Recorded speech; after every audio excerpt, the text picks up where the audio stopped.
Reports coming out of OTAs are that Aiden O'Connell already has the slight edge ahead of Gardner Minshew.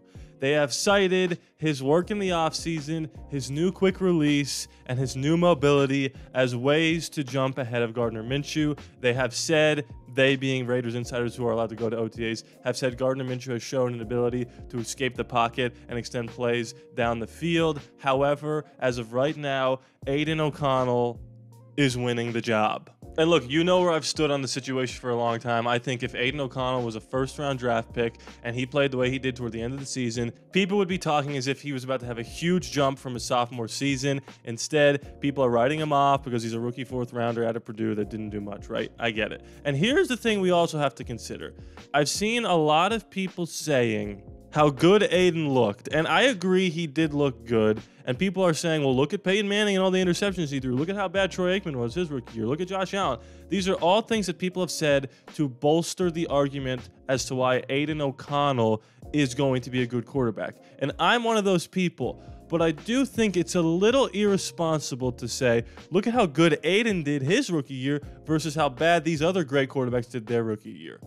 Peyton Manning and Troy Aikman didn't walk into the offense that Aiden O'Connell went into. Because Aiden O'Connell was a rookie fourth rounder and a late fourth rounder at that, he was able to go into a system and a team that already had a lot of weapons around him for him to be successful.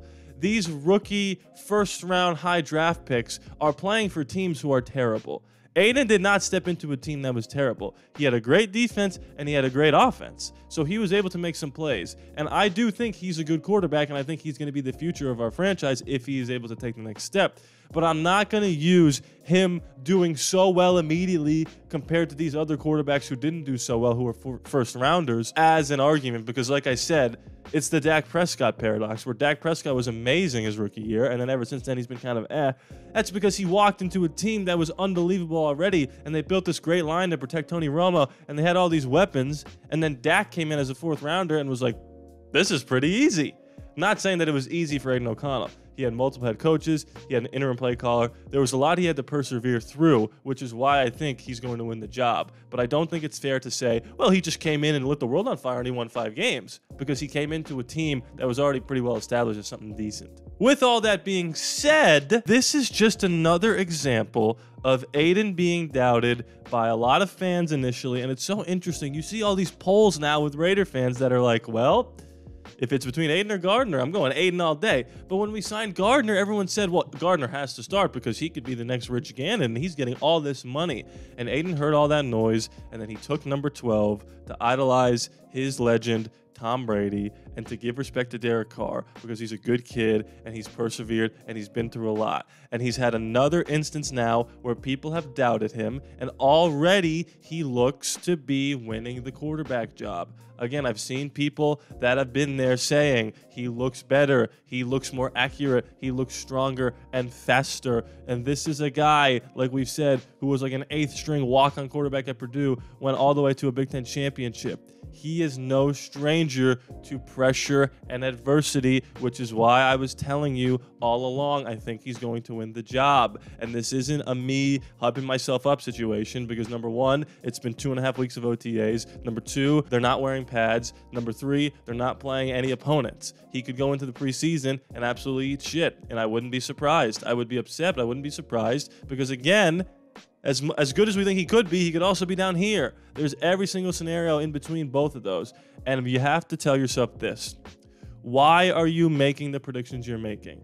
I looked at Aiden. I saw his accurate arm for how late of a draft pick he was, and I said, that isn't a 4th round draft pick. That's a 1st round talent. I saw him persevere when he was in college, even when he was in high school. And I said, that guy is not going to take no for an answer. If he's not good enough, that's different, but it's not going to be for lack of trying. This ultimately leads me to the thing I want to talk about today, though, which is OTAs and are they important? Because, again, they're not wearing pads. It's a new system. We don't know what Luke Getzey's doing, right? There's a lot of things. There's a lot of moving parts. Do OTAs matter?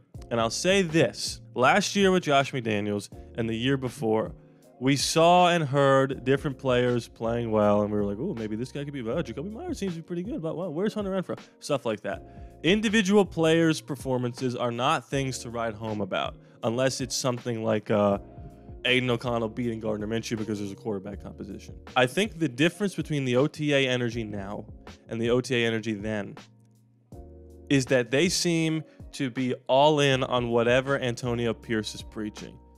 The reports last year and the year before were individualized. This player's good, this player's bad.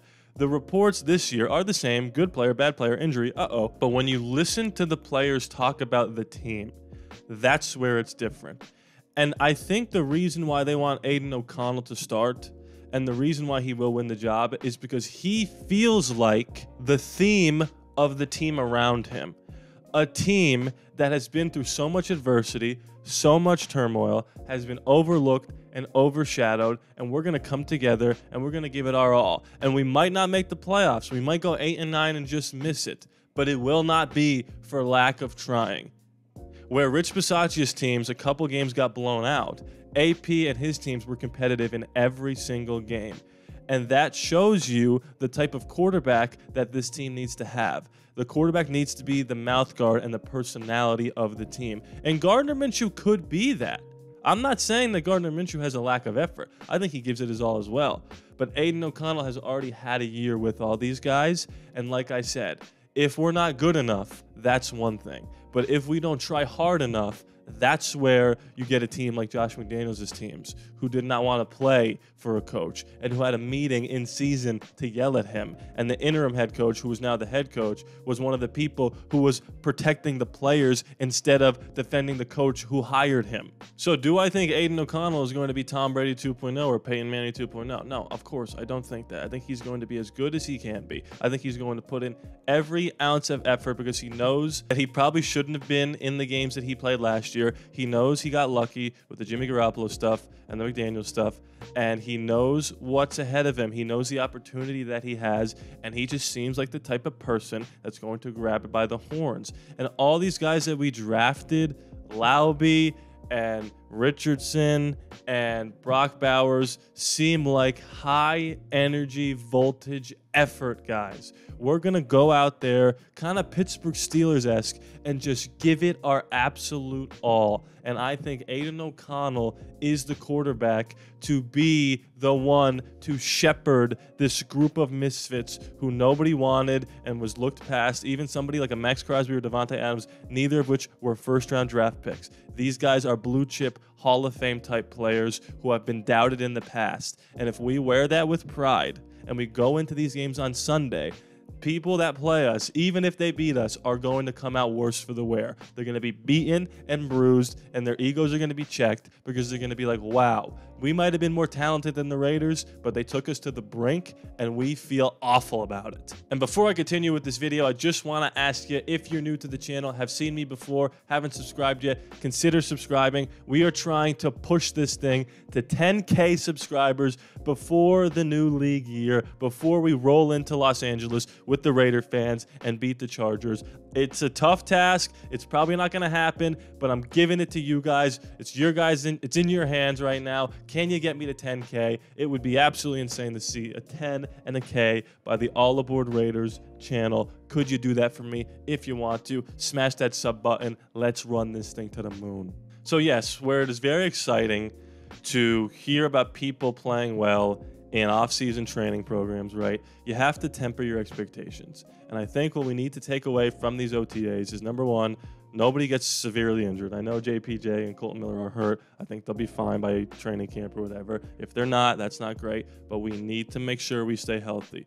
Do not overthink what you're hearing positively or negatively about the people that are in OTAs, but listen to the pulse of the team. Listen to the coaches talk about the players and vice versa. Watch the videos that the players are making together as a team, as a unit, as a squad. These are the important takeaways from OTAs. How many people, star players, have shown up? They're not looking for new contracts. They're not thinking about other things. They're here to win football games as a unit. And I think Aiden O'Connell and Gardner Minshew have both showed that they could be leaders of this football team. It's going to come down to who is the better player. And I think right now, all the Raider fans are coming around to thinking it's going to be Aiden O'Connell. Comment below. Let me know your thoughts on all this stuff. Who do you want to be the quarterback week one? Should we trade for a quarterback? Should we sign one? Should we draft one next year? Is it going to be Aiden?